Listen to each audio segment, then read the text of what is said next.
Hello hi friends, welcome back to my channel. It's me Akkiraj. ఈరోజు అయితే నేను వంకాయ కర్రీ చేయబోతున్నాను అనమాట. చాలా అంటే చాలా బాగుంది. మీరైతే చూడండి.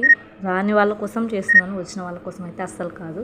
ఫస్ట్ ఇలా వంకాయల్ని కట్ చేసి పెట్టుకోవాలన్నమాట. మనకు ఏ యాంగిల్లో కావాలంటే ఆ యాంగిల్లో కట్ చేసుకోవచ్చు. ఆనియన్, టమాటో అన్నీ కట్ చేసి పెట్టినాను అనమాట. చూడండి, ఒక ప్యాన్లో ఆయిల్ పోసేసి దాంట్లో కొద్దిగా కరివేపాకు, కొద్దిగా ఆనియన్స్, కొన్ని పోపు దినుసులు వేసేసుకుని అవి బాగా గోల్డెన్ బ్రౌన్ కలర్లోకి వచ్చేంత వరకు వేయించుకోవాలన్నమాట.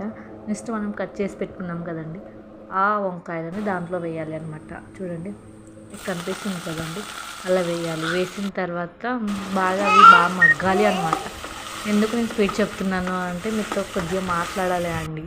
మీ అందరికీ ఒకటి చెప్పాలి అని అనుకుంటున్నాను, బట్ ఎక్కడ ఏంటి అనేది నాకు క్లారిఫికేషన్ లేదనమాట. ఎక్కడ చెప్పాలి ఏంటి, ఎక్కడ మొదలు పెట్టాలి ఏంటి అనేది. అందుకని నేను ఫాస్ట్గా చెప్పేస్తున్నాను అనమాట. చూడండి, వంకాయల్లో కొద్దిగా పసుపు, ఉప్పు వేసుకోవాలి. మనం ఫస్ట్ వంకాయల్లో కట్ చేసేటప్పుడు ఉప్పు వేసి కట్ చేస్తాం కాబట్టి లాస్ట్కి కొద్దిగా వేసుకోవాలన్నమాట. చూడండి, కొద్దిగా అవి బాగా గోల్డెన్ బ్రౌన్ కలర్లోకి వచ్చేంత వరకు, అంటే బాగా మగ్గాలి అన్నమాట. ఇవి బాగా మగ్గితేనే, ఎంత మగ్గితే అంత టేస్ట్ వస్తాయి అన్నమాట. చూడండి, దాంట్లో బాగా మగ్గిన తర్వాత టమాటోస్ వేసుకోవాలన్నమాట. మనం ముందుగా కట్ చేసి పెట్టుకున్నాం 2-3 టమాటోస్ వేసుకోవాలి. మనకి ఎక్కువ గ్రేవీ కావాలనుకుంటే టమాటోని మిక్స్ పట్టి కానీ వేసుకోవచ్చు. డైరెక్ట్గానే వేస్తున్నాను అనమాట. తర్వాత అవి కూడా కొద్దిసేపు మగ్గలిచ్చిన తర్వాత దాన్ని తీసిన తర్వాత కొద్దిగా కారం వేసుకోవాలన్నమాట.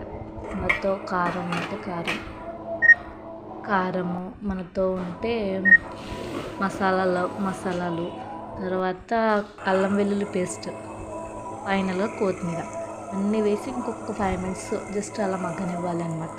మగ్గిన తర్వాత కర్రీ అయితే రెడీ అయిపోతుందండి. చూడండి, ఆయిల్ అలా పైకి తేలుతూ ఉంటే మనకు కర్రీ రెడీ అయిపోయినట్టే అనమాట. అంటే చాలా బాగా టేస్ట్ వస్తుంది. చూడండి, మీరైతే గమనించట్లేదు, ఆయిల్ మొత్తం పైకి వచ్చేసింది. మీకు ఏం చెప్పాలి అనుకున్నా అయితే నేనైతే నెక్స్ట్ పార్ట్లో చెప్తానండి. మా ఛానల్ సబ్స్క్రైబ్ చేసుకోండి.